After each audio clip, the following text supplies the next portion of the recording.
Good evening, and welcome to Pakistan Today News from our New York studio. I'm Victoria Lane. We begin with a sharp escalation in tensions between the United States and Iran. U.S. President Donald Trump has issued a stark warning to Tehran, threatening to massively blow up Iran's entire South Pars gas field. The statement follows Iranian missile strikes that set Qatari LNG facilities ablaze, reportedly in retaliation for an earlier Israeli attack. While President Trump insists Washington had no prior knowledge of Israel's actions, he has vowed total destruction of Iran's key energy hub if Gulf infrastructure is targeted again. Meanwhile, global oil markets remain highly volatile as fears of a broader regional conflict intensify. In a significant escalation, Iran has launched missile strikes against major energy facilities across Qatar, the United Arab Emirates, and Saudi Arabia. Emergency crews in Qatar are currently battling a massive fire at the Ras Laffan industrial complex, one of the world's most critical LNG sites. Regional officials have described the direct targeting of Gulf nations as a red line.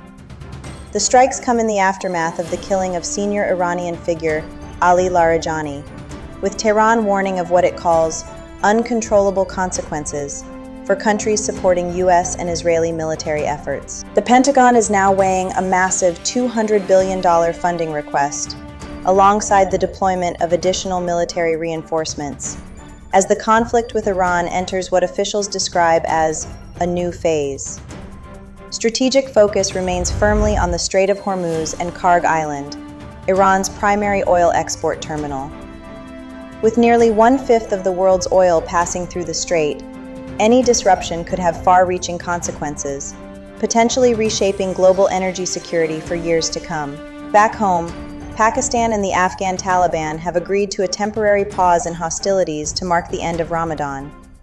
The truce, brokered by Saudi Arabia, Qatar, and Turkey, will take effect from midnight tonight and continue through March 24th. The agreement follows weeks of deadly cross-border clashes.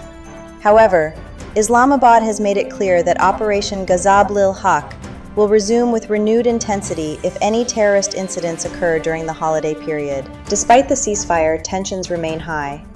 Afghanistan has held mass funerals for victims of a deadly airstrike in Kabul.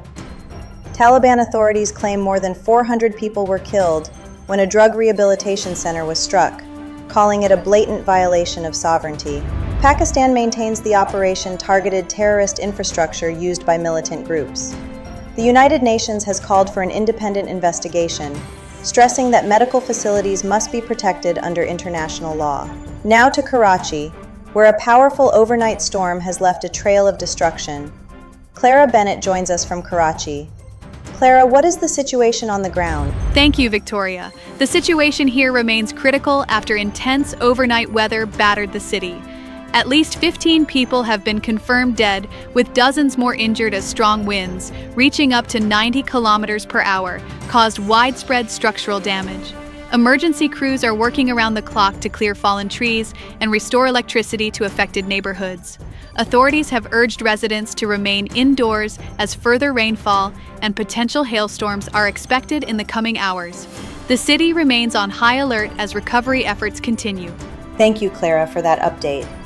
Finally, Chief of Defense Forces Field Marshal Asim Munir has issued a stern warning against domestic instability, stating that any violence triggered by foreign events will not be tolerated. Speaking to religious scholars in Rawalpindi, he emphasized that maintaining national security remains the country's top priority. Meanwhile, a recent U.S. intelligence report has labeled Pakistan's missile technology as a significant threat, suggesting future capabilities could extend to the U.S. mainland. The Pakistani government has not yet issued a formal response to these claims. That's all for now. You're watching Pakistan Today News. I'm Victoria Lane.